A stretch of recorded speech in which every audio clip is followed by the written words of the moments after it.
and up the band a little bit further, and I was hearing various stations from the 108. I haven't heard anybody from the 29 division, and I did hear a different station from the 68 division during that time, and also the 26th division, etc. So, but there was very few stations actually calling. So, anyway, good to see that the conditions are back. The wasn't quite this good this time yesterday. It was pretty quiet out there. I did get some Middle East and so forth, but today it seems to be a lot better for sure. Maybe the solar activity accounts for it, Robert. I'm not sure. Don't know if we've spoken before. I'd have to check my logbook. Possibly not, but not to worry.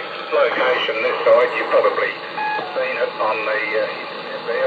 I'm not sure, but it is near the city of Darwin on the Northern Territory coast. Okay, I won't sort of hold it. It's a little bit difficult at the moment with the QRM particularly, but just from time to time I try and make a little bit of noise and checking and so forth to see what the response is like. So that's the way